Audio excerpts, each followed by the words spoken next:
예수 선교의 설교 방송 시간입니다. 오늘 설교 방송은 8.15 광복절과 건국 기념일을 맞이하여 신약 성경 갈라디아서 5장 1절부터 15절의 말씀을 가지고 그리스도께서 자유를 주셨으니 다시는 종의 멍에를 매지 말자라는 제목으로 예수 선교의 조은찬 목사님의 설교가 있겠습니다.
사도신경 암송하심으로 신앙 고백 드리겠습니다. 전능하사 천지를 만드신 하나님 아버지를 내가 믿사오며 그 외아들 우리 주 예수 그리스도를 믿사오니 이는 성령으로 잉태하사 동정녀 마리아에게 나시고 본디오 빌라도에게 고난을 받으사 십자가에 못 박혀 죽으시고 장사한 지 사흘 만에 죽은 자 가운데서 다시 살아나시며 하늘에 오르사 전능하신 하나님 우편에 앉아 계시다가 저리오서 산 자와 죽은 자를 심판하러 오시리라. 성령을 믿사오며 거룩한 공예와 성도가 서로 교통하는 것과 죄를 사하여 주시는 것과 몸이 다히 사는 것과 영원히 사는 것을 믿사옵나이다. 아멘.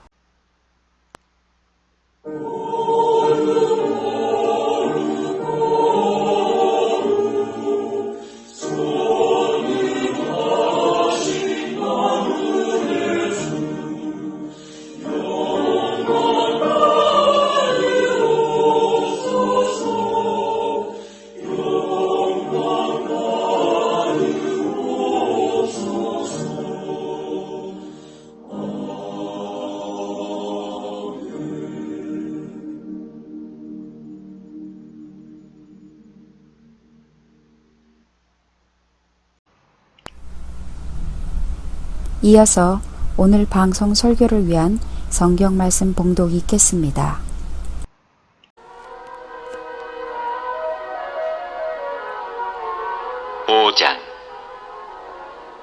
그리스도께서 우리를 자유롭게 하려고 자유를 주셨으니 그러므로 굳건하게 서서 다시는 종의 멍에를 매지 말라. 보라, 나 바울은 너희에게 말하노니 너희가 만일 할례를 받으면 그리스도께서 너희에게 아무 유익이 없으리라. 내가 할례를 받는 각 사람에게 다시 증언하노니 그는 율법 전체를 행할 의무를 가진 자라. 율법 안에서 의롭다함을 얻으려 하는 너희는 그리스도에게서 끊어지고 은혜에서 떨어진 자로다.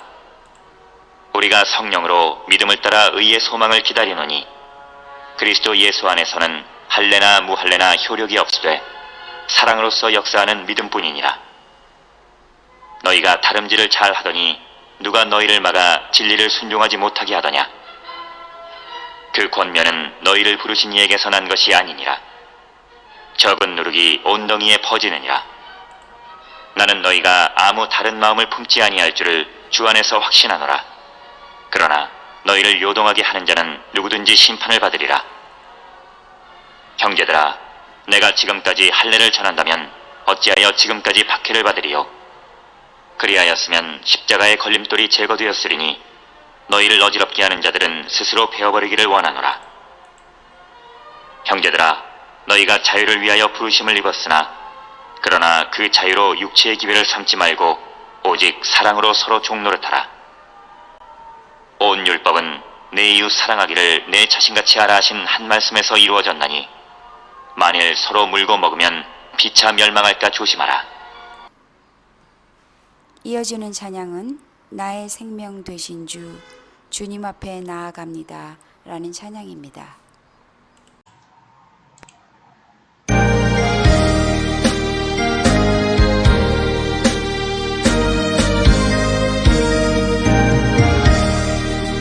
나의 생명 되신 주님 앞에 나아갑니다. 주의 흘린 보혈로 정케하사 받아주소서.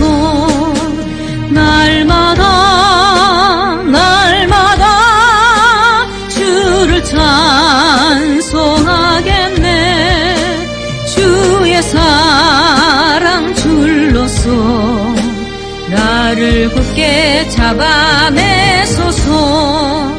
괴로운 세상 지낼 때 나를 인도하여 주소서. 주를 믿고 나가면 나의 길을 잃지 않겠네. 날마다 주를 찬송하겠네. 주의 사랑 줄로서 나를 굳게 잡아내소서. 세상 살아갈 때에 주를 더욱 사랑합니다. 밝고 빛난 천국에 나의 영혼 들어가겠네. 날마다 주를 찬송하겠네. 주의 사랑 줄로서 나를 굳게 잡아내소서.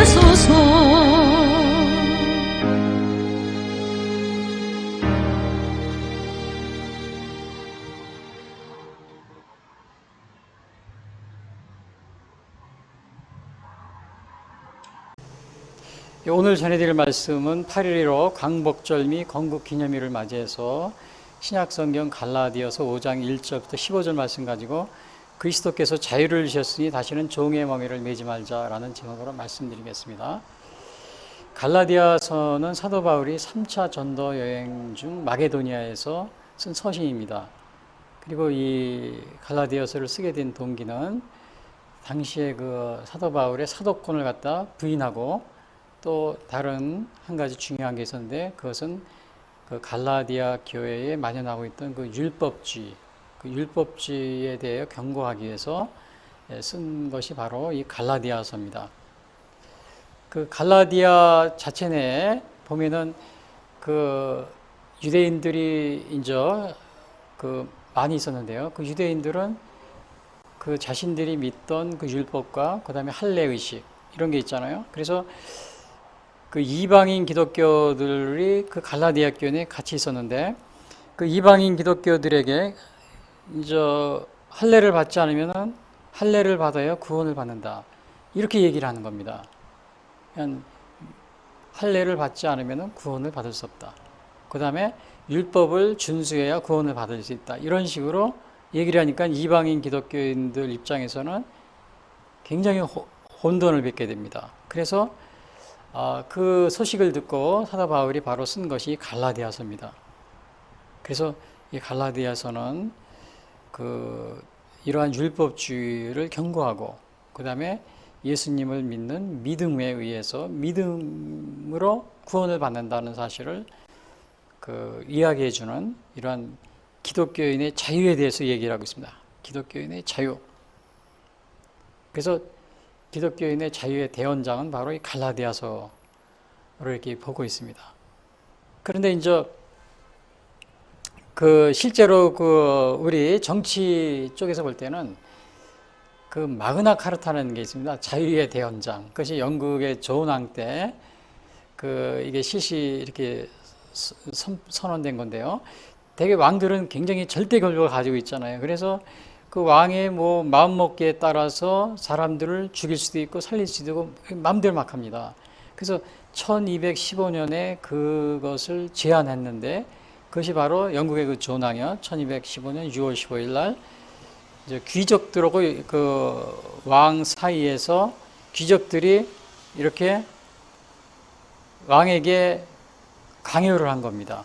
왕하고 귀족들이 협의한 게 아니고 귀족들이 강요를 해가지고 서명을 했는데 그 서명에는 뭐냐면 법적 절차를 존중해야 된다. 왕이라도 왕은 그냥 마음대로 막 하잖아요. 그리고 왕은 그 왕의 그 하려고 하는 것은 법에 의해서 제한된다. 그것이 그 오늘날 입헌 국가가 생성되는 발전하는데 아주 중요한 역할을 한 것이 바로 1215년 영국의 그 마그나 카르타입니다. 그래서 이거는 그 마찬가지로 갈라디아서는 우리 그리스도인의 마그나 카르타다. 이렇게 지금 얘기하고 있어요. 그리스도인의 자유. 그래서 오늘 그 강복절을 맞이하면서 이 강복절이라는 건 뭐 일본의 식민지로부터 해방이 된 거죠. 해방은 뭐예요? 자유를 찾게 된 겁니다. 국민 주권을 찾고 자유를 얻게 된 겁니다. 그래서 오늘 제가 갈라디아서 5장을 통해서 이 강복절과 또 건국기념일을 동시에 제가 말씀드리려고 합니다. 우리는 근데 흔히 오늘 건국기념일도 같은 날입니다. 근데 아마 대부분의 사람들은 이 강복절은 축하를, 저도 어렸을 때부터 그랬어요. 학교 다닐 때부터. 강복절 기념원에서도 건국기념일은 이렇게 강조를 하지 않았습니다. 그래서 오늘날 거의 대부분의 사람들이 이 건국절에, 대한민국의 건국일에 대해서 이렇게 굉장히 뭐라 그러나 8월 15일이 건국일이다. 그럼 오히려 이거를 부정하고 부인하는 그 이러한 그 많은 사람들이 있습니다. 참 이것은 안타까운 일인데요. 그래서 강복절 기념에는 저도 오늘 8.15 강복절 및 건국기념일이다. 이런 식으로 제가 제목을 달았습니다. 자, 그런데 이 강복절을 보면은 그 강복절의 의의는 뭐냐면 국민주권의 회복입니다. 그 다음에 자유를 되찾은 날이죠. 일본의 식민지 생활을 하게 될 경우에는 우리가 자유가 있어요? 없습니다. 그게 가장 큰 문제죠. 또 국민 주권이 있어요? 없습니까? 없습니다. 그러니까 자유는 국민 주권을 되찾았다. 해방이라는 것은 뭐예요? 오늘 강복절이라는 것은 해방절이라고도 그러잖아요. 그러니까 이것은 국민 주권을 되찾았다. 또는 우리 대한민국 국민이 자유를 되찾았다. 이런 말입니다. 그런데 오늘날 대한민국에는 그러면 일본 식민지 1945년 해방된 지 거의 뭐 한 70년이 넘었죠. 그럼 오늘날은 우리가 식민지가 더 이상 이제 해방이 됐으니까 더 이상 우리가 억압을 받거나 또 우리 국민 주권을 가지고 있는 거죠. 지금 현재. 그런데 참 불행히도 우리 대한민국 현재 국민 주권을 또 잊어버렸습니다. 이게 무슨 말이냐면요. 여러분, 대한민국의 주권은 헌법 1조에 보면 대한민국의 주권은 국민에게 있다. 그거잖아요. 그러면 이 국민에게 주권이 있는 것은 무엇을 통해서 주권을 행사합니까? 투표입니다. 그러니까 비밀 투표인 1인 1투표, 각 대한민국 국민이 행하는 이 국민투표에 의해서 지도자를 뽑고 정치인을 뽑아서 이 나라를 다스리게 하는 겁니다. 그러면은 대한민국 국민이 만약에 투표권이 없다. 그럼 국민 주권을 빼앗기는 거죠. 근데 우리는 투표를 했어요. 투표를 했는데 그 투표를 카운트 하잖아요. 또 선거관리위원회에서 카운트 해가지고 그 숫자를 바꿔가지고 국민이 투표한 거 관계없이 숫자를 바꿔서 국민이 원하지 않는 정치인이 지도자고 뽑혔다. 그럴 경우에는 뭐가 되는 겁니까? 국민 주권을 빼앗긴 거나 다 마찬가지예요. 근데 현재 지금 대한민국은 불행히도 지난번에 그 4.15 총선 같은 경우, 물론 그 전에 지방선거 뭐 이런 것도 부정선거 의혹이 많이 있습니다. 지난번에 그 국회의원 선거에서 작년에 4.15 총선이요.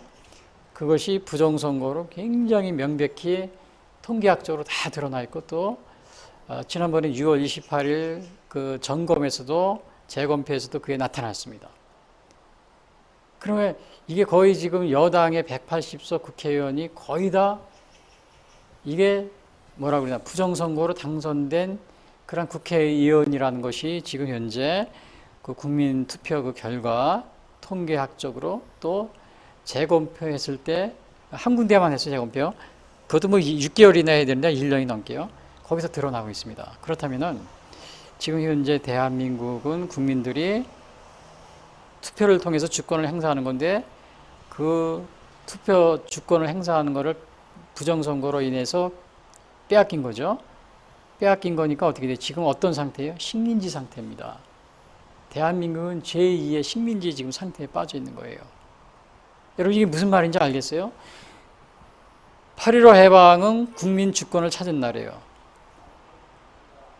해방됐어요. 그런데 우리가 지금 식민지 상태에서 벗어난 거죠. 70년이 됐는데 우리가 지금 다시 제2의 식민지 상태라는 겁니다. 왜냐?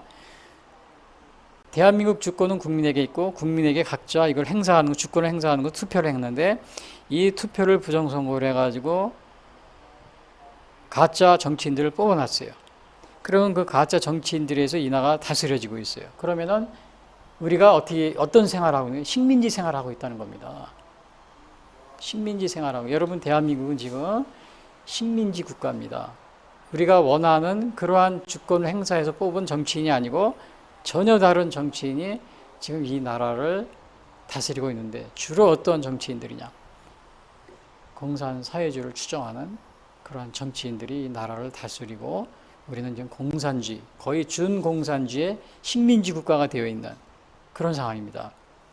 그래서 이러한 그 4.15 부정선거로 당선된 그 국회의원들이 지금 국회에서 법안을 수도 없이 막 만들어내는데 이상한 법안들 많이 만들어내죠. 뭐 주한미군 철수, 뭐 한미연합훈련 하지 말자, 뭐 대북전단금지법, 그 다음에 5.18 뭐 말하지 못하게 하는 법, 그 다음에 또 뭐 여순 뭐 반란 사건도 말 못하게 하고 그런 거 다 만들어놨습니다. 그 다음에 4.3 사건도 마찬가지고요.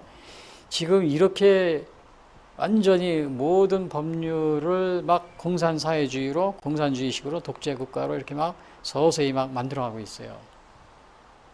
대한민국은 지금 준공산주의의 주권을 빼앗기고 공산주의 사회로 지금 접어들어가고 있습니다. 그래서 이것을 갖다가 알리고 또 이것을 물론 코로나라고 그래서 요즘에 막 모이지도 못하게 그러지만은 여러분 코로나보다 더 무서운 게 뭐예요? 주권을 빼앗기는 겁니다. 주권. 오늘 8.15 해방이니까 우리가 빼앗긴 주권을 하기 위해서는 어떻게 해요? 코로나 이런 게 문제가 아니죠. 우리가 목숨 걸고 싸워서 우리가 8.15 해방을 맞이했잖아요. 마찬가지로 현재 우리 대한민국은 제2의 그 준식민지 상태이기 때문에 이것을 우리가 잃어버린 주권을 다시 되찾아야 됩니다. 근데 정부에서는 지금 코로나 방역한다 그래가지고 모이지도 못하고 2인 이상 못하고 1인이 모여도 막 경찰이 쫓아다니면서 말을 못하게 하고 막 그러고 있는 상황이죠. 자, 제가 오늘 이렇게 8.15 강복절을 맞이해서 자유를 찾은 이날에 우리 국민이 현재 대한민국이 다시 제2의 식민지 국가로 이렇게 국민이 주권을 빼앗긴 자유를 빼앗긴 이러한 나라가 지금 대한민국이 이렇게 되고 있어서 너무 안타까운 마음으로 제가 이렇게 또 오늘 말씀드리지 않을 수가 없는 이러한 상황입니다. 아무튼 이렇게 식민지 상태가 된다는 것은 우리의 주권을 빼앗기는 겁니다. 주권, 자유를 빼앗기고요. 해방이 돼서 그걸 찾았어요. 근데 이러한 그 식민지 상태는 그 이스라엘의 역사에서도 많이 나타납니다. 보면 그 사사 시대요. 그 운니엘 사사가 나타날 때 그 전에도 이스라엘이 죄를 지으니까 하나님이 그 이웃 나라인 구산 리사다임을 통해서 한 7년 동안 식민지 생활을 하게 됩니다. 그래서 그때 나타난 사사가 누구냐면 온니엘 사사가 나타나서 구해줍니다. 그 다음엔 또 에우 사사 때는 18년 동안 모압 왕이 식민지를 통치해요. 그 이스라엘을. 그러니까 이스라엘 백성들이 야 이거 못 살겠다 막 부르짖으니까 하나님이 그때 에우 사사를 보내줍니다. 그리고 또 죄를 짓습니다. 그러다 보니까는 죄를 짓다 보니까 또 이제 그 가나안 왕 야빈에 의해서 거의 20년 동안 식민지 생활하는데 그때 나타난 사사가 누구냐 하면 드보라 선지자, 드보라 사사입니다. 그리고 그 외에 뭐 기드온도 있고요. 또 우리가 잘 아는 뭐 블레셋 당시의 시대에는 삼손도 사사도 있고. 그래서 하나님이 이렇게 그 이스라엘 백성들이 외국의 억압을 받고 자유를 빼앗기고 주권을 빼앗기고 그럴 때마다 이렇게 사사를 보내서 구해주시고 하는 것이 사사기에 많이 나와 있습니다.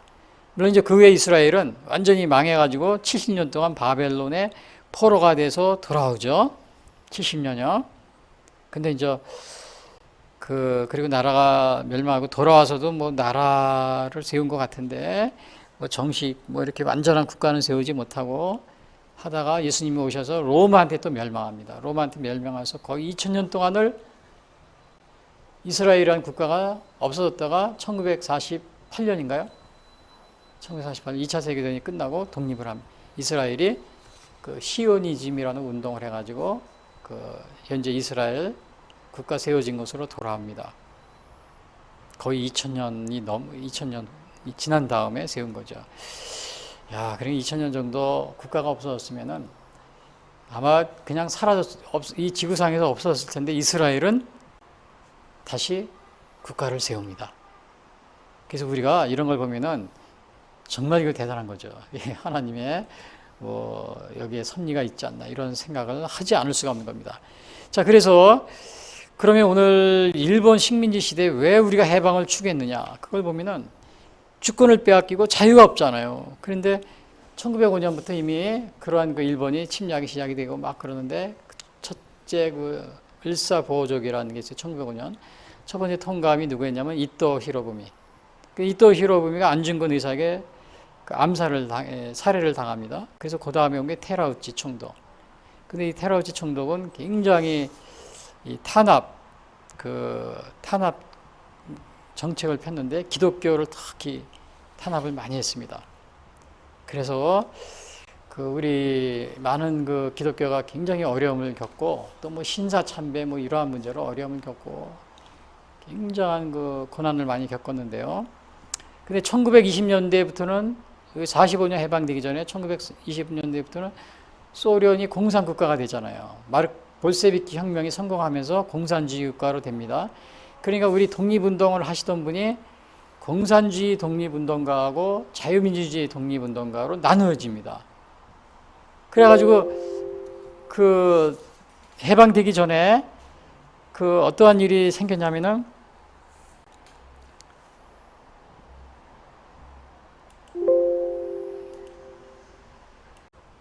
그 1920년도가 되니까는 그 공산주의 독립운동가와 그 다음에 그 자유민주주의 독립운동가하고 나뉘게 됩니다. 그래서 이 공산주의는 원래 그 유물론과 무신론, 그 다음에 계급투쟁, 폭력혁명 이런 걸 굉장히 이렇게 신봉하는 그러한 종교이기 때문에 또 특별히 그러한 그 사상인데요.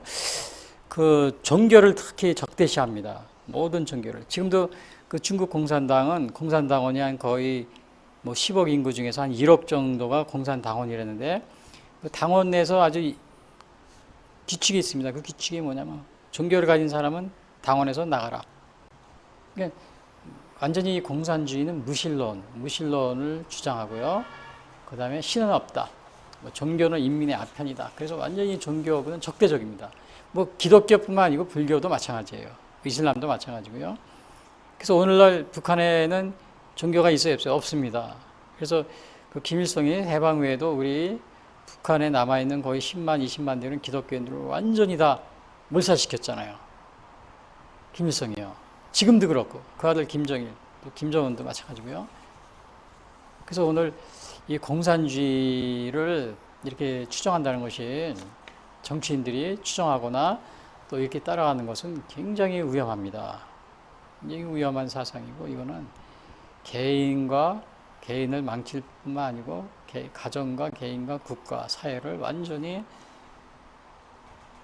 그 정상적이지 않고 이상한 그러한 체제로 끌고 가는 것이 공산주의입니다. 근데 이러한 공산주의가 완전히 무신론에다가 이렇게 종교에 적대적이기 때문에 그 만주 지역에서 우리 목회하시던 뭐 침례교, 감리교, 장로교 목사님들 공산당 공산 같은 민족인데 한국인들인데요. 같은 그 민족끼리 그런 데서 만나면은 이 한국 목사님들을 많이 죽였습니다. 저 만주 중국 지역에서 이제 공산주의가 태동하고 나서부터는.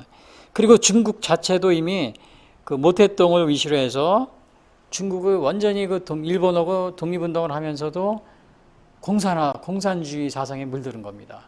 근데 그 공산주의의 이러한 그 무신론과 또 유물론과 계급투쟁 또 이런 뭐 평등이다 그래가지고 똑같이 산다 그래가지고 사유재산을 철폐하고 막 그러한 것에 반대하는 그 중국에서 있었던 독립운동가들이 장개석을 중심으로 한 사람들이 그 공산주의를 추정하는 독립운동가들하고 이렇게 결국은 하나가 되지 못하고 대만 지금 이러면 타이베이죠. 대만 쪽으로 나와서 나라를 자유민주주의 타이베이를 건국한 거죠. 대만을 세운 거죠. 오늘날이요. 중국 공산당은 모태똥은 바로 중국 본토를 차지해가지고 공산주의 국가를 세우고 또 북한의 김일성은 그런 모태똥 또 러시아 소련이죠. 스탈린을 같이 따라다니면서 그러한 그 공산주의 사상을 아주 북한에다가 노스코리아죠. 거기에 완전히 자리를 잡게 만든 겁니다.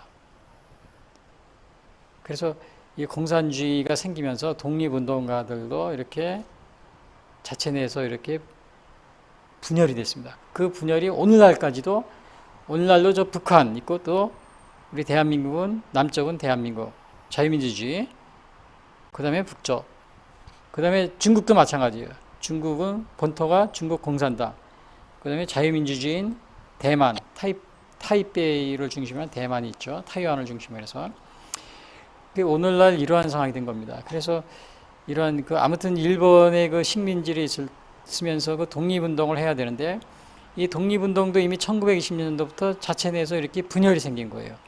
공산주의 독립운동과 자유민주주의 독립운동가. 그런데 사실은 이 공산주의도 일본 제국주의 못지않게 굉장히 이게 더 사악한 거죠.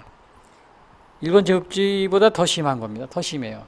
뭐 어떤 분들은 일본이 더 심했다 뭐 이렇게 하는 분도 있지만 실제적으로는 굉장히 사악한 그러한 것이 그 공산주의인데요. 그래서 이제 일본의 독립운동에 대해서 싸워야 되는데 자체적으로 이 공산주의와도 싸워야 되는 이중고를 갖게 되는 이런 상황에 처해 있는 것이 오늘 대한민국의 상황입니다. 그리고 아직도 그 전쟁이 끝나지 않았는데 그것이 우리 또 저 중국도 마찬가지고요.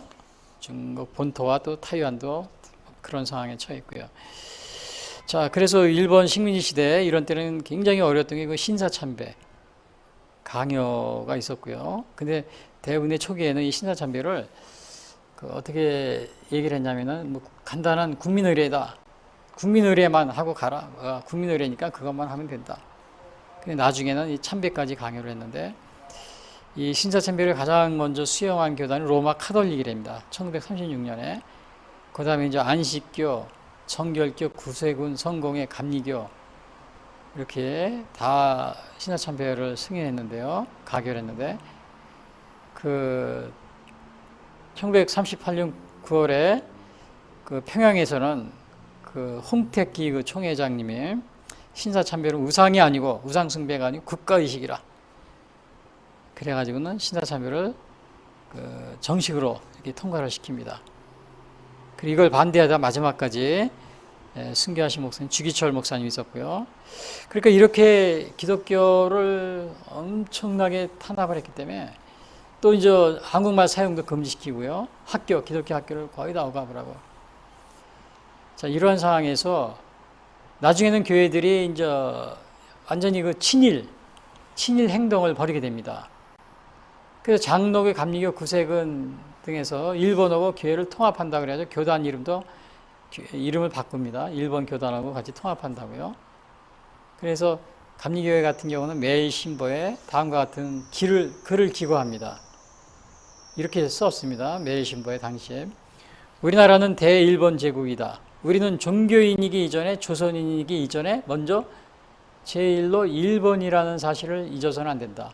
천황폐하의 적자로서 일본만을 사랑하라.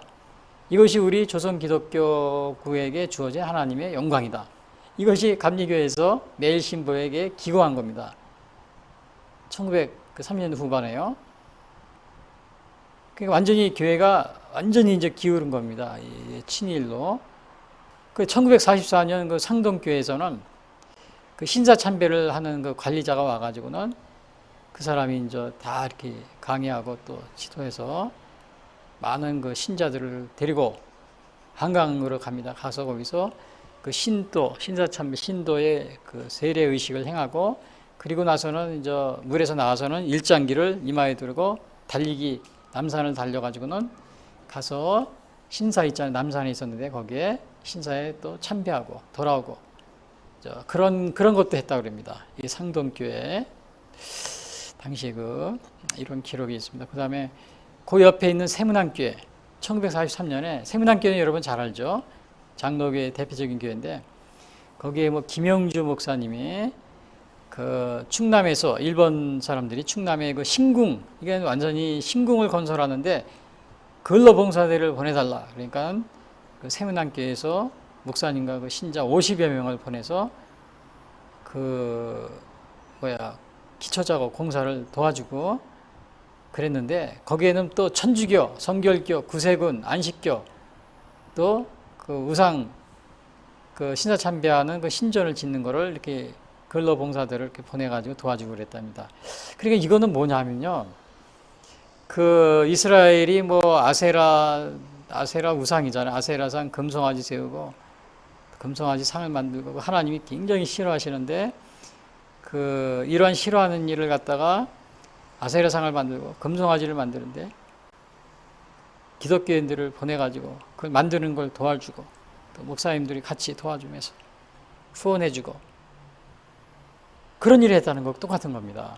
아세라상 금송아지 만드는데, 왜냐 신사 참배하는데 그거 기초공사하고 그 신사 참배하는 그 신사를 세우고 그러는 거를 기독교인 목사님들이 가가지고 기독교인 데리고 가서 같이 도와주고 근로봉사해주고 또 온 교단이 나서가지고 해주고, 결국 이 아세라상 금송아지 세우고 그러는 거를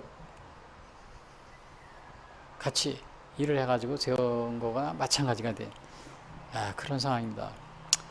자, 이것이 우리 해방 전에 우리 기독교가 처한 상황이었고요. 그래서 얼마나 우리가 철저하게 이게 파괴가 됐습니까? 그러니까 이 그러니까 자유를 잃어버리면 바로 이렇게 되는 거예요. 주권을 잃어버리면 이렇게 되는 겁니다. 주권. 근데 해방이 됐어요. 근데 북한에는 김일성이, 공산주의를 주장하는 김일성이, 이제 러시아, 소련이죠. 소련을 그 중공의 지지를 받은 이 김일성이 다스리는데, 남한은 이제 이승만 대통령이요. 완전히 거기에도 또 북한에 남아있던 교회와 또 신자들이 있었어요. 또 목사님들이 있었고. 거기는 또 둘로 갈라졌어요. 김일성이 공산주의를 추종하고 그 공산주의 사상이 있으니까 그걸 알고 있는 목사님들은 그거에 찬성하지 않고 이제 조심하고 막 그러는 거죠. 그러니까 김일성을 추종하는 목사님과 신도들, 신자들, 또 반대로 반대편에는 그거를 조심하고 또 그 받아들이지 않고 그러한 그 신도들이 나눠집니다. 독립운동도 나눠지듯이 이것도 또 나눠졌어요. 독립운동가들이 나눠지듯이. 근데 이 김일성을 추종하던 북한에서 해방 후에 그 유명한 그 장로의 총회장, 제가 이름은 대지 않겠습니다. 그분도 있었고, 그 다음에 김익도 목사님, 유명한 부흥 강사했던 김익도 목사님, 다 이렇게 김일성을 도와가면서 이렇게 일을 했습니다. 마치 뭐 주화파다. 청나라 때 뭐 주화파식이다. 주화파다. 척화파가 아니다. 뭐 그런 식으로. 그런데 이제 거기에 이런 결의문이 있습니다. 당시에 결의문이 뭐냐면은, 첫 번째, 우리는 김일성 정부를 절대 지지한다. 두 번째, 우리는 남한 정권을 인정치 않는다. 세 번째, 교회는 민중의 제도자가 될 것을 공약한다. 네 번째, 교회는 선거의 솔선화에 참가키로 한다. 자, 이러한 그 아주 결의문을 결의문을 하면서 김일성을 이제 주합합니다. 주합화. 그 청나라 시대면 주합화식으로 김일성을 추종하는데, 근데 이제 나중에는 다 몰살당했어요. 본인들도 다 기독교인들을 다 그냥 없앤 다음에 자기를 추종하는 목사와 기독교인들도 김일성이 다 없앴어요. 여러분이 오늘날도 조심해야 됩니다. 오늘날도 보면은, 근데 이제 이러한 그 상황이 남쪽에서는 없어요. 남쪽에도 있었어요. 6.25 전쟁이 일어나니까 서울에서 김일성 환영위원회, 그걸 조직한 목사와 장로들 또 신자들도 있었어요.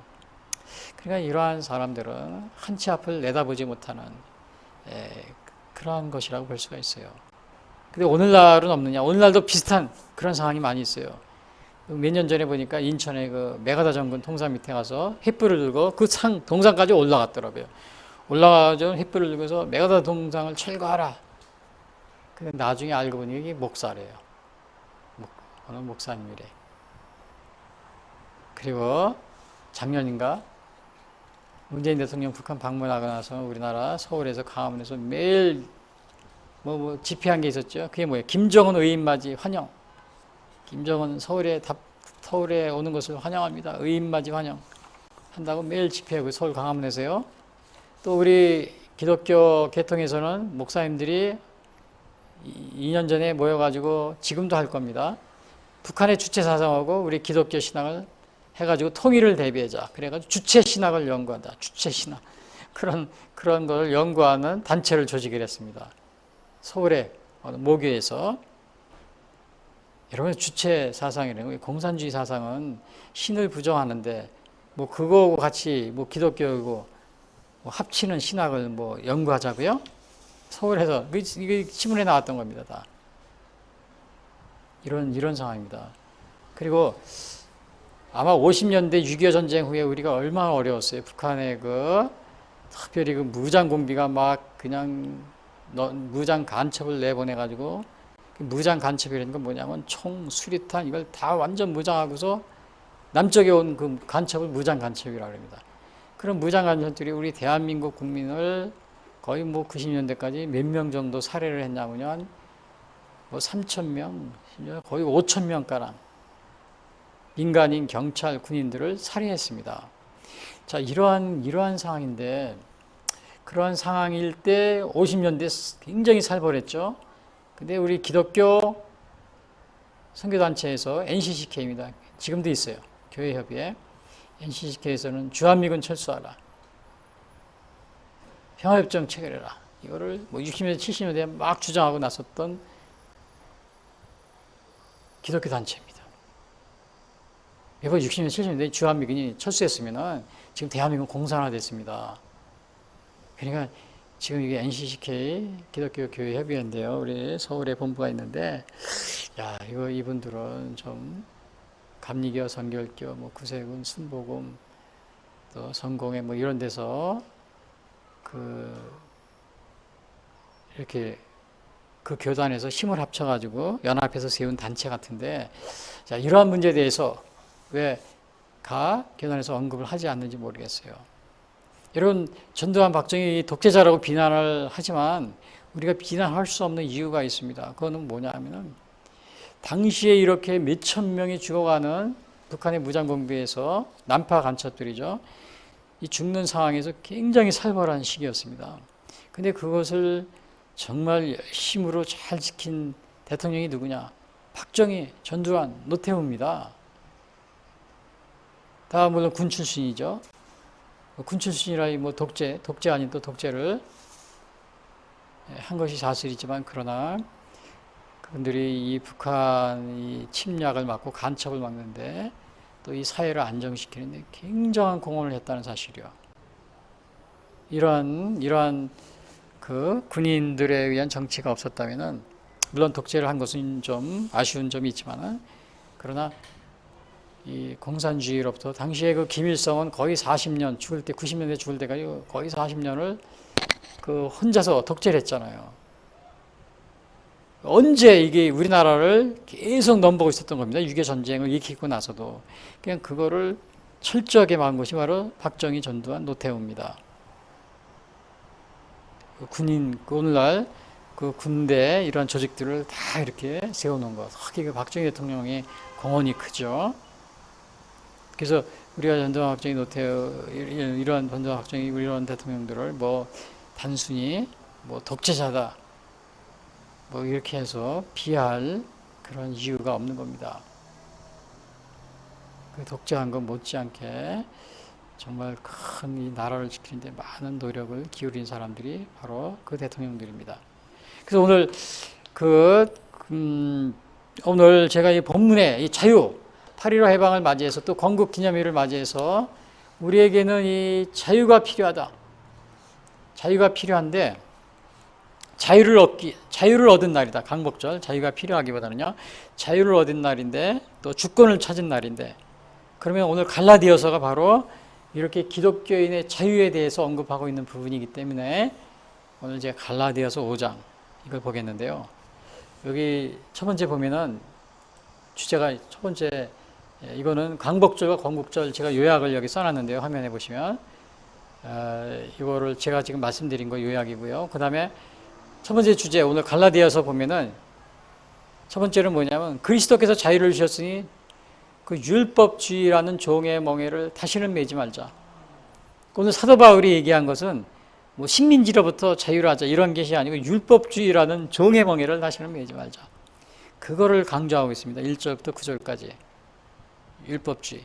갈라디아 교회가 당시에 그 이방인 기독교인들, 처음 믿는 기독교인들이 또 거기에 많이 있었고, 또 이제 그 유대인들 기독교인들도 와서 개종을 해서 유대인들이 들어왔는데, 그 유대인들이 예수님을 믿는다고 하면서 들어왔는데 나중에는 할례를 받아야 구원을 받는다고 그러고 율법을 자기들이 지켰던 율법을 지켜야 된다고 그러고 그래야 구원받는다고 그러면서 굉장한 혼선을 준 겁니다.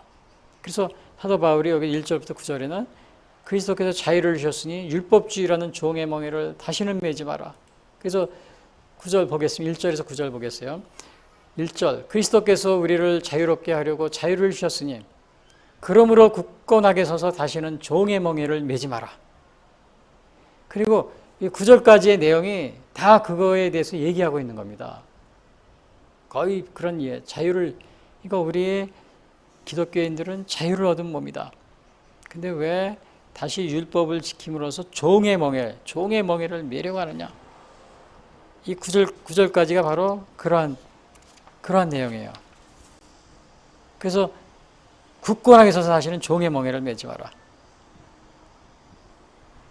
종의 멍에는 여기서 뭐냐면 율법을 지켜야 구원을 받는다. 할례, 특히 그 할례, 그 유대인들이 그 할례를 지켜야 구원을 받는다. 이렇게 하는 것은 종의 멍에다. 왜 거기에 이렇게 멍에를 매려고 하느냐. 그냥 이것은 뭐냐면 1절에 보니까 유대주의자들의 율법을 경계하라. 다른 말로 하면 그겁니다. 근데 여기서 그 자유를 주셨다고 그랬잖아요. 이 자유는 영적인 자유입니다. 영적인 자유. 그러니까 오늘날 우리가 해방이 됐다. 일본으로부터. 이거는 그 일본 식민지로부터 해방된 것은 뭐예요? 영적인 자유라기보다는 우리 육체적인 자유, 또 정신적인 자유, 국가적인 자유 이런 걸 의미하지만은 오늘 여기 사도 바울이 얘기하는 것은 영적인 자유를 의미합니다. 영적인 자유. 그런데 그 영적인 자유가 결국은 우리가 교회의 종교의 자유가 없다면 영적인 자유를 누릴 수가 있습니까? 없습니까? 없습니다. 그래서 이 공산주의 국가에서는 종교의 자유를 빼앗겼기 때문에 영적인 자유를 누릴 수가 없어요. 또 일본 식민지 시대 때도 마찬가지고. 그래서 우리가 독립을 하려고, 주권을 찾으려고, 자유를 찾으려고 독립운동을 하고 그렇게 한 겁니다. 근데 오늘날 독립을 해서 70년이 넘어갔어요. 근데 우리 국민들이 지금 다시 제2의 식민지가 되어 있어요. 왜? 1조, 대한민국 헌법 1조, 대한민국의 주권은 국민에게 있다. 그러면 국민에게 주권인데 국민이 주권을 어떻게 행사하느냐? 투표를 통해서 행사해요. 근데 그 투표를 통해서 행사하는데 그거를 국민이 투표한 투표 통계를 조작을 해가지고 엉뚱한 사람을 뽑아 놓으면은 어떻게 되는 거예요? 주권을 빼앗긴 거죠. 그래서 대한민국은 지금 지난번 4.15 부정선거요. 완전히 부정선거 그런 상황에서 국민이 원하는 그런 대표자를 뽑은 것이 아니기 때문에 이거는 국민들은 현재 지금 주권을 빼앗긴 상태나 마찬가지예요. 그 제2의 식민지 지배를 받고 있는 거예요. 누구의 지배를 받고 있느냐 이번에는 그 가짜 정치인들에 의해서 지배를 받는데 그 가짜 정치인들이 주로 무엇을 추구하느냐 이 공산사회주의를 추구하는 정치인들에서 이 나라가 지금 제2의 식민지를 겪고 있습니다. 일본의 식민지로부터 해방됐는데 다시 70년 만에 다시 제2의 식민지 상태가 된 것이 우리 지금 대한민국의 상황입니다. 근데 이러한 상황에서 뭐 코로나 이렇게 해가지고 그냥 이거 우리 식민지 지금 제2의 식민지 상태에 있는 것이다. 이거를 외치는 이러한 사람들을 어떻게 해요? 집회를 하게 해요? 못하게 하죠. 코로나 이야기를 가지고 왜? 독립하면 자기들이 식민지 지배를 하는 걸 못하니까요. 일본이 독립운동하는 사람을 막아요, 안 막아요? 막죠. 뭐 코로나가 있건 없건 막는 겁니다. 또 우리 대한민국 국민은 당시에 뭐 코로나가 있건 없건 독립운동하고요. 근데 오늘날은 다시 제2의 식민지가 됐어요. 코로나가 있건 없건 독립운동은 계속돼야 되는 거죠. 그래서 오늘 우리 대한민국은 제2의 식민지 지배를 받고 있는데 주로 공산주의를 추종하는 이런 정치인들이 우리나라를 지금 현재 식민 통치를 하고 있다. 식민 통치를 하고 있는데 국민들은 모르고 있는 거예요. 1910년도에도 한일 합방이 됐어요. 고정에 이제 서약 다 이렇게 통과가 됐어요. 일본 하고 한다. 근데 국민들이 모르고 있었어요. 나중에 언제 알았냐? 5년 정도 지나니까 그때 알합니다. 여러분 지금도 마찬가지 국민들이 지금 알고 있어요? 모르고 있어요? 이게 아마 이제 국회에서 막 이상한 법 막 통과시키죠. 국민들 옥죄는 법이 막 통과됩니다. 그런데 점점 통과돼가지고 이상한 법이 막 통과돼서 국민의 자유를 빼앗기고 막 그러면 이제 그때 깨달을 겁니다. 그럼 이미 그때는 늦은 거예요. 대한민국이 1910년 일본과 한일 합방 됐는데도 15년까지도 잘 몰랐어요. 1915년까지 국민들이 일본의 식민지가 된지도 몰랐어요. 지금 대한민국은 제2의 식민지가 지금 됐는데도 모르고 있어요. 이걸 철저히 그래서 오늘도 이 코로나가 위험하다.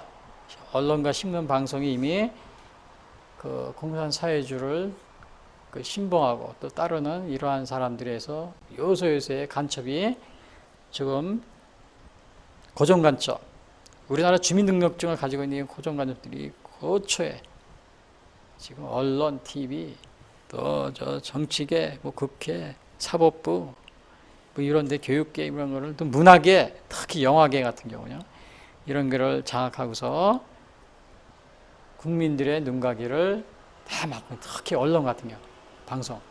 어제도 보니까 그 14일부터 뭐 광화문에서 이러한 것에 대해서 이제 막 저항하고 그런 1인 시위를 하고 있는데 TV나 언론에서는 다 그냥 비난하죠. 1인 시위하는 것도 막 비난합니다. 그건 뭐 코로나 걸릴 뭐 염려도 없는데, 왜냐?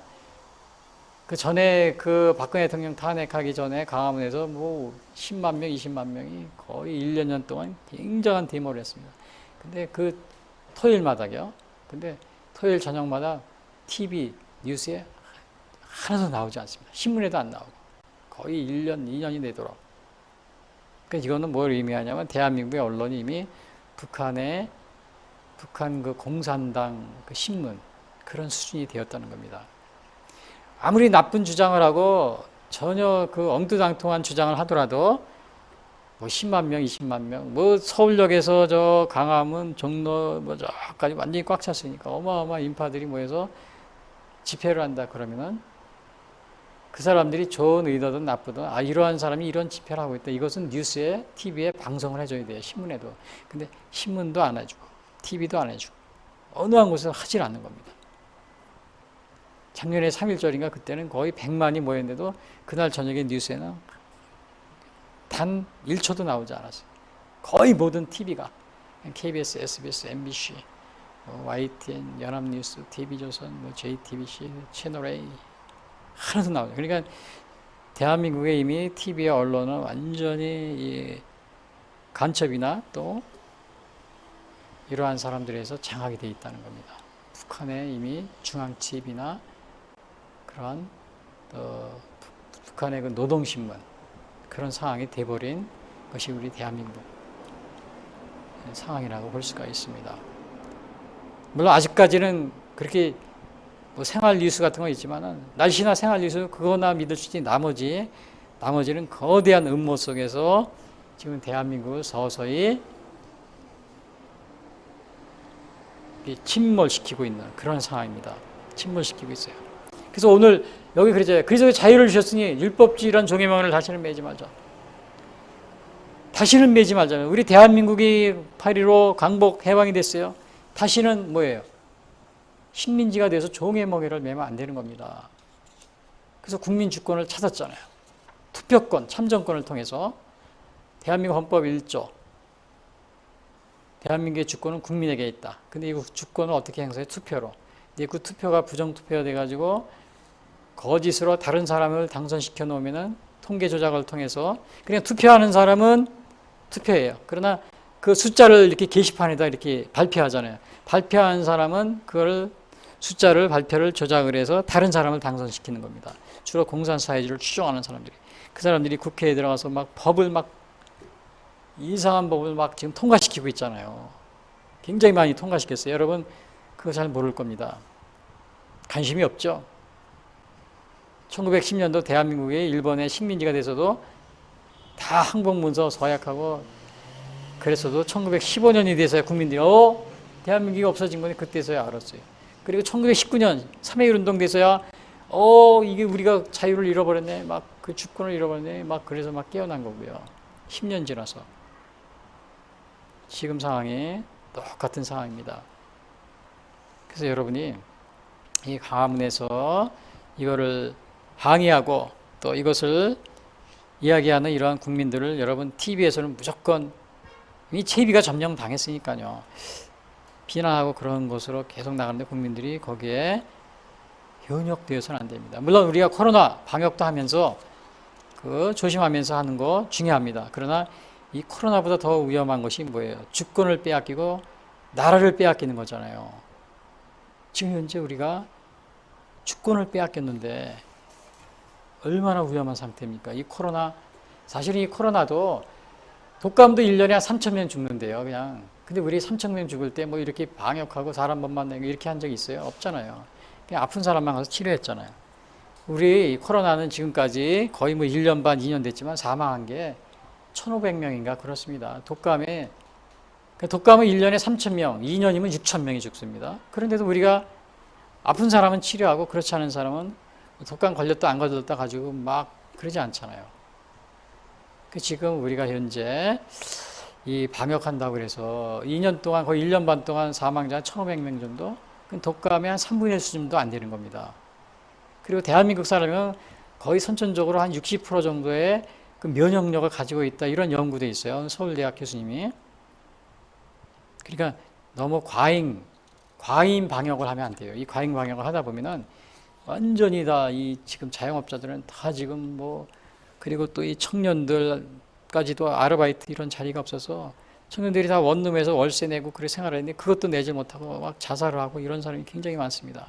그래서 이제 이거 방역 이런 식으로 하는 방역은 지양을 해야 돼요. 근데 이거를 풀어주면 또 어떻게 해요? 이러한 그 잘못된 정부의 잘못에 대해서 사람들이 데모를 하고 그러니까 이걸 막기 위해서 계속 백신 접종도 늦추고, 그 다음에 그러게 코로나는 많이 퍼졌다고 하면서 집회를 못하게 하고, 그렇게 해야 정권이 나라가 유지가 되니까 지금 그렇게 하고 있는 겁니다. 초기에 그 신천지 때문에 코로나가 많이 퍼졌다 이러는데 사실은 신천지도 죄가 없는 거나 마찬가지예요. 왜냐하면 본인들도 코로나가 있는지 없는지 몰랐어요. 이거는 정부에서 먼저 발표를 해주고 그 다음에 조심을 시키고 그리고 중국 입군을 초기에 차단을 했어야 되는데 정부에서 그거를 하지 않은 겁니다. 다른 나라가 다 중국 입군을 차단해도 우리나라는 거의 5월, 6월 작년인가요? 차단을 안 했어요. 마지막까지도. 완전히 뭐 그냥 그 신천지는 그냥 어떻게 보면 억울하게 당한 거죠. 그런 정보가 없으니까. 이건 정부가 가르쳐 줘야 되는데 정부에서 다 그거를 입국을 제한하지 않은 상태에서 본인들도 모르게 그냥 모임을 갖다 당한 거죠. 그 사람이 고의적으로 퍼뜨린 건 아닐 겁니다.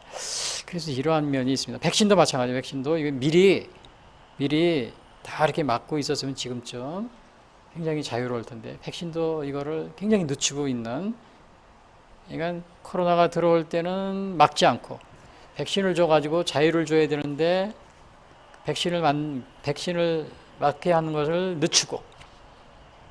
늦춰서 그 방역을 한다는, 뭐 전염병 감염이다 그래가지고 경찰들을 풀어가지고 모이질 못하게 하고 그렇게 하고 있는 것이 현재 상황이라는 것이 굉장히 안타깝습니다.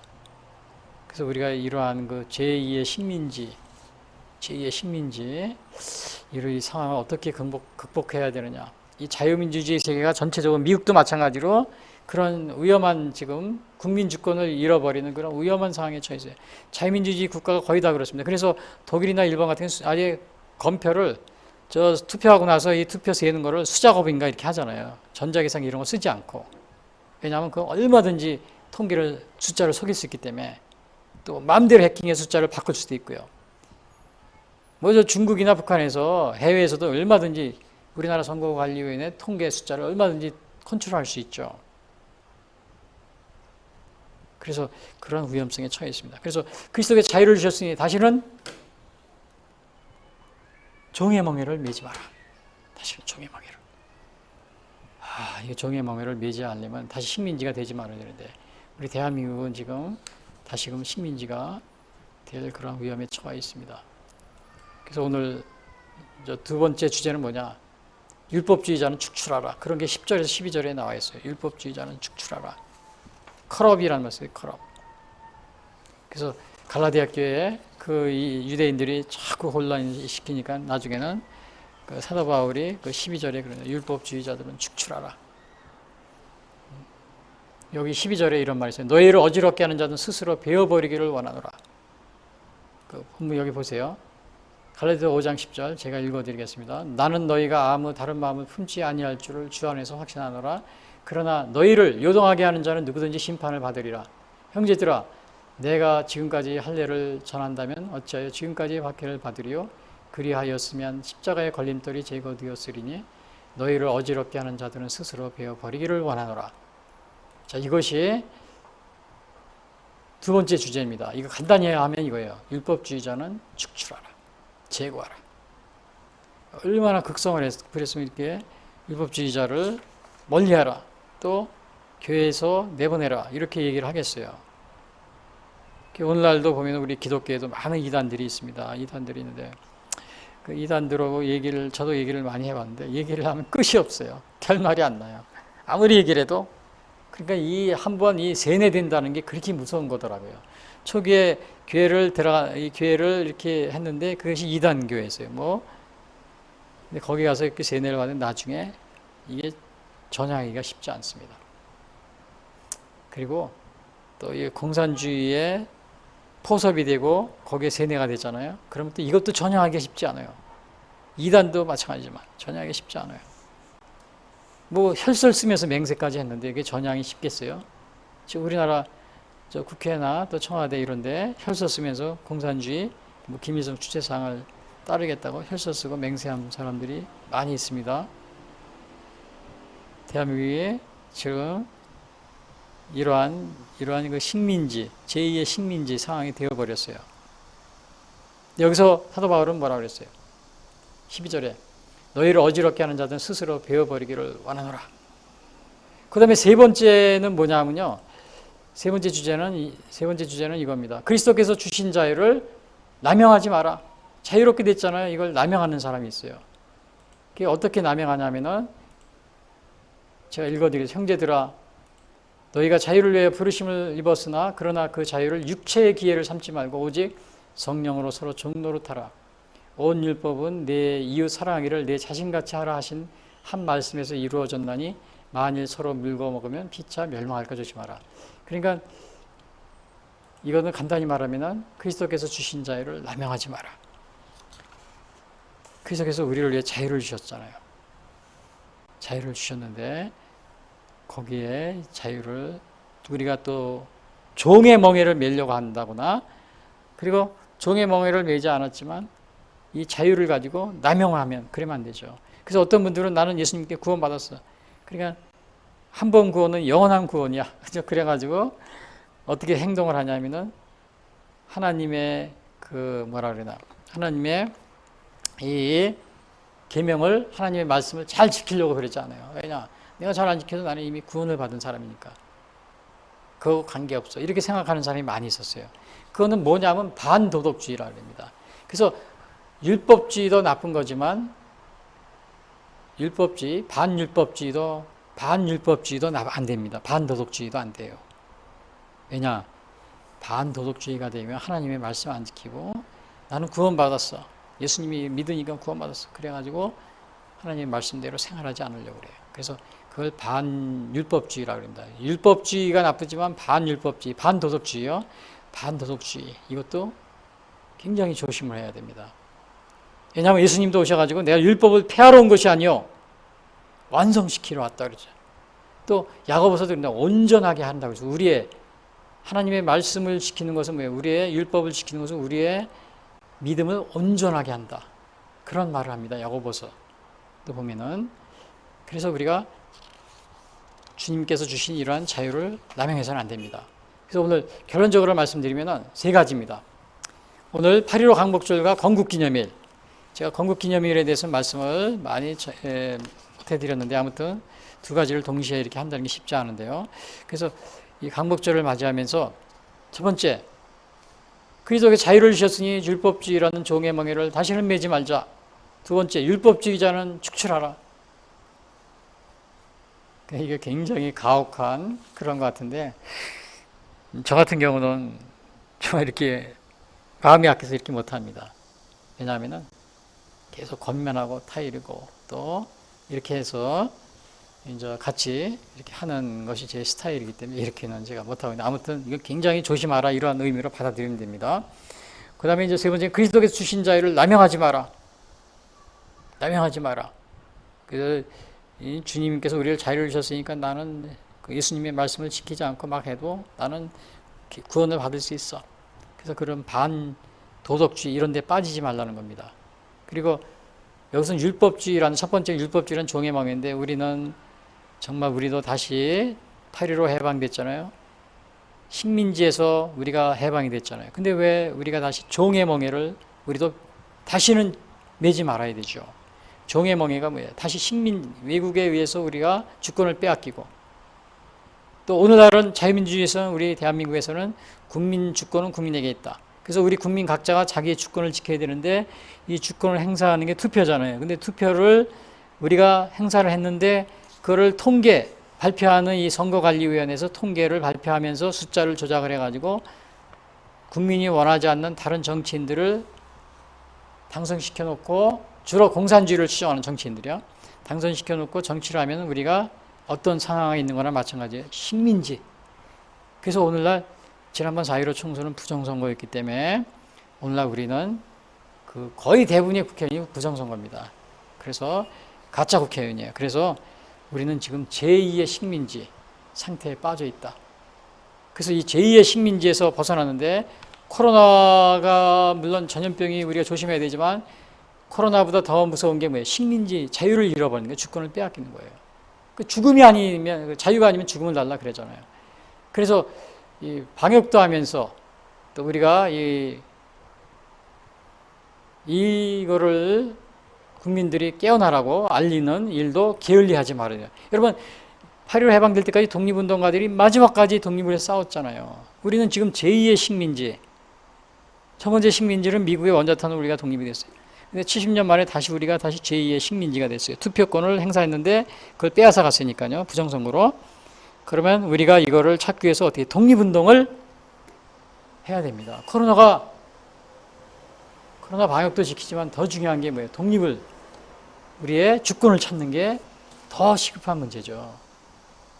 더 시급합니다. 그래서 많은 사람들이 이것을 우리가 식민지 제2의 식민지 상태다 이것을 알고 있는 사람들은 지금 많은 이거를 이야기하고 있는데 정말 아쉬운 것은 우리 그 대통령 후보자들 한 사람도 이걸 얘기하는 사람이 없고 그리고 특히 야당 국회의원들 뭐 하나도 이걸 언급하지 않고 특히 야당 대표 같은 경우는 임시 전에 뭐 대표 뭐 바뀌고 그랬는데 이런 분들은 아예 언급도 안 하고 오히려 그냥 오히려 이상한 그렇게 얘기하면 뭐 극우다 뭐 망언이다 이런 식으로 얘기하고 있습니다. 지금 우리 대한민국 상황이 이런 상황이라는 겁니다. 1905년 그 을사오적이라고 그러죠. 어느 국사 선생님이 그걸 얘기하더라고요. 다 달달 이으면서 얘기하더라고요. 여러분 오늘날 이 을사오전 주권을 넘겨준 거잖아요. 일본한테요. 근데 이 투표를 부정선거를 통해서 국민 주권을 빼앗아가서 가짜 정치인들을 국회나 이런 데 앉혀놓고 그런 거를 외면하면은 뭐예요? 그는 을사오적보다 더 나쁜 사람이죠. 당시에는 모르고 그랬다고 그래요. 을사오적이 국제 정세를 잘 몰라서 오늘날은 다 아는데도 그걸 외면하면은 이거는 그러한 정치인들이 있다면 국민들은 그렇다 하더라도 정치인들이 앞장서서 이거를 막지 않고 오히려 반대로 뭐 그런 일 없다, 부정선거 없다 이렇게 말하는 경우는 뭐예요? 완전히 을사오적보다도 더 대한민국을 완전한 이 공산사회주의 식민지로 지금 가게 만드는 그 을사오적보다도 더 사악한 그런 사람이라고 볼 수 있습니다. 그래서 제가 오늘 8.15 광복절 또 대한민국 건국기념일을 맞이해서 위기에 처한 이 대한민국 제2의 식민지로부터 다시금 주권을 회복하자 이러한 뜻에서 제가 말씀을 드립니다. 다 같이 기도하겠습니다.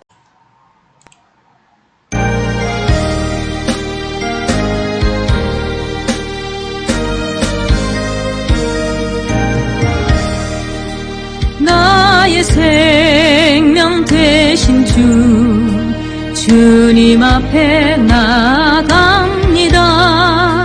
주의 흘린 보혈로 정케하사 받아주소서.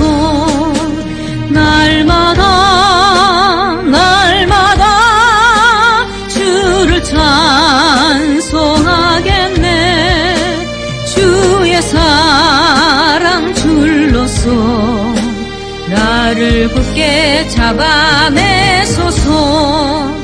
괴로운 세상 지낼 때 나를 인도하여 주소서. 주를 믿고 나가면 나의 길을 잃지 않겠네. 날마다 주를 찬송하겠네. 주의 사랑 줄로서 나를 굳게 잡아내소서. 세상 살아갈 때에 주를 더욱 사랑합니다. 밝고 빛난 천국에 나의 영혼 들어가겠네. 날마다 주를 찬송하겠네.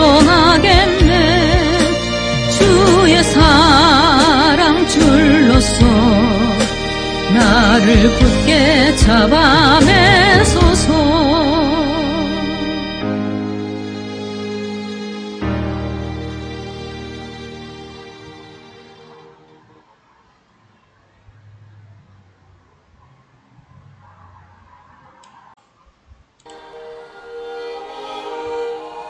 지금까지 예수선교회 설교 방송을 시청해 주신 분들께 감사를 드립니다. 요한복음 3장 16절은 하나님이 세상을 이처럼 사랑하사 독생자를 주셨으니 이는 저를 믿는 자마다 멸망치 않고 영생을 얻게 하려 하심이니라 라고 말하고 있습니다. 로마서 3장 23절에 의하면 모든 사람이 죄를 범하였음에 하나님의 영광에 이르지 못하게 되었다고 말씀하고 있습니다. 또한 요한일서 1장 7절을 통하여 우리를 위하여 십자가에 죽으신 예수님의 피가 우리를 모든 죄에서 깨끗게 해주실 것이라고 말하고 있습니다. 그렇기 때문에 우리가 우리 죄를 자백하면 예수님은 미쁘고 의로우사 우리 죄를 사하시며 모든 불의에서 우리를 깨끗게 해주실 것을 약속하셨습니다. 더 나아가 요한일서 5장 11절에서 13절은 또 증거는 이것이니 하나님이 우리에게 영생을 주신 것과 이 생명이 그의 아들 안에 있는 그것이니라. 아들이 있는 자에게는 생명이 있고 하나님의 아들이 없는 자에게는 생명이 없느니라. 내가 하나님의 아들의 이름을 믿는 너희에게 이것을 쓰는 것은 너희로 하여금 너희에게 영생이 있음을 알게 하려 함이라 라고 말하고 있습니다. 아직 예수님을 영접하지 못하신 분들은 이 시간 주님을 영접하시기를 바랍니다. 이 방송을 들으시고 기독교 신앙에 대하여 더 알기를 원하시는 분들은 예수선교회 홈페이지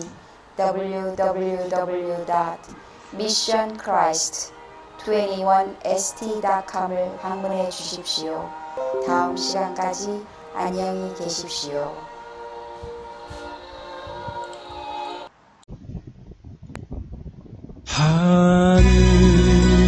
하늘에 계신 아버지 이름 거룩하사 주님 나라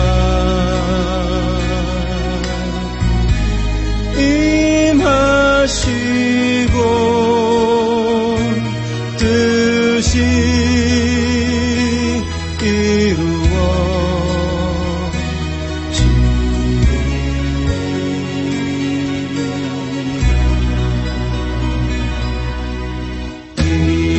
일용할 양식